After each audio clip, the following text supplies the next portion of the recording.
My name is Verbrugge, and who am I? Well, a good question, because I've lived here all my life, but I've never been involved with politics at all. So I was born in Verbrugge in 1951, and I've called this home ever since. I grew up on my parents' potato farm south of Port Town on Ship Creek Road. During my school years, I worked on the farm for 50 cents an hour and spent my money on motorcycles. I still remember having to work 26 hours to pay for a new back tire. It never occurred to me to go easy on the throttle.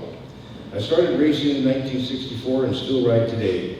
In the early 80s, I was part owner of 2 motorcycle dealerships.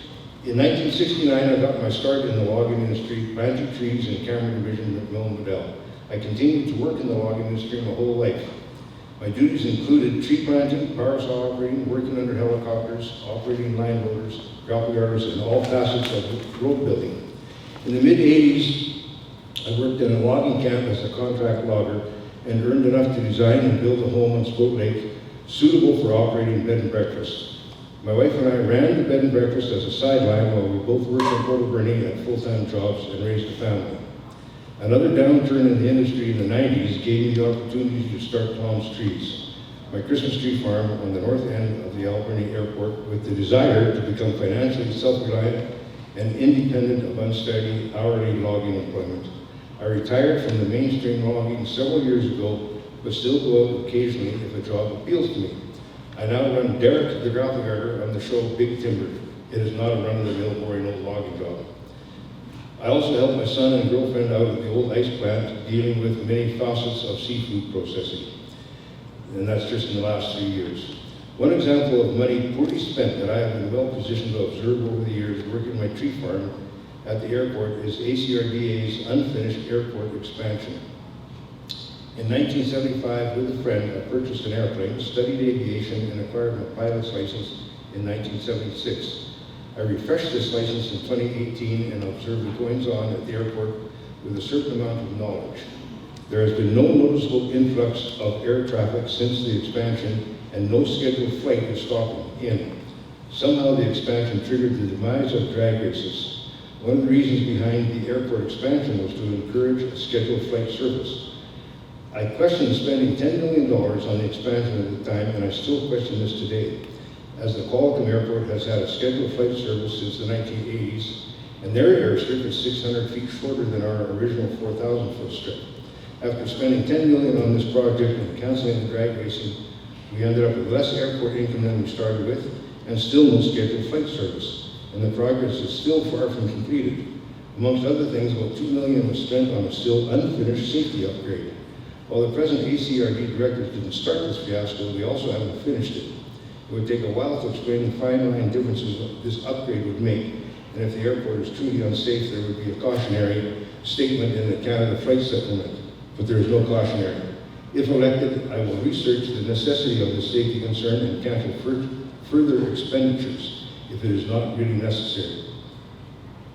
When the province, M&B, and ACRD made the original land trade for this airport land, it was agreed that the land within the land trade boundaries had to be used for aviation purposes. The last reason I heard for canceling the drag races was that they were not aviation oriented. And if we had any more races, the airport would have to go back to the province.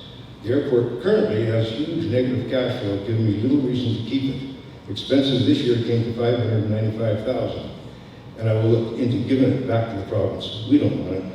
McLean's Mill and the steam train activities were both curtailed because of lack of positive cash flow, and I do not see any benefit in continuing money loss at the airport. The province can have the airstrip back, spend the money to finish the projects, and also deal with the non-air-oriented activities such as derelict equipment, car and boat storage, and gravel removal.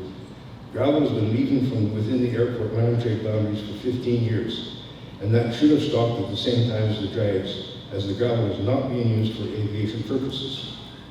There are 3 gravel pits on the north end of the runway within the land trade area, 2 active and 1 inactive. The inactive pit was stopped in the early 90s when M&D reminded users that it wasn't part of the land trade agreement.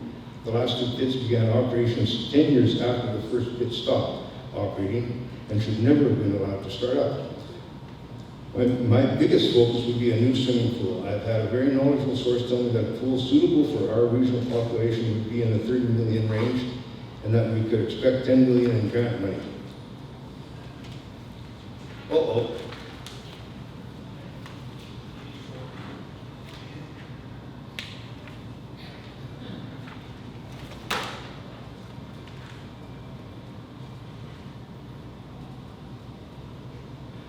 In 1969, I got my start in the logging industry, planting trees in Cameron Division, Ripon.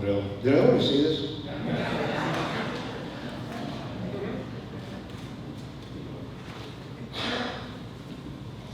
Sorry about this.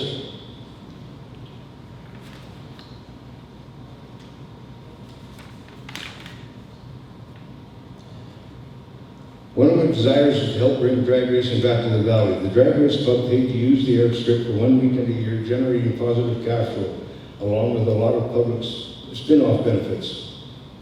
The spin-offs included filling restaurants and hotels, the high school armada and others received 50-50 income. Many on-site food vendors, such as the Flying Club and the 4x4 Club, earned revenues, and the Rugby Club handled the policing. It was a great advertising for the Gliding Club and Christmas tree farms.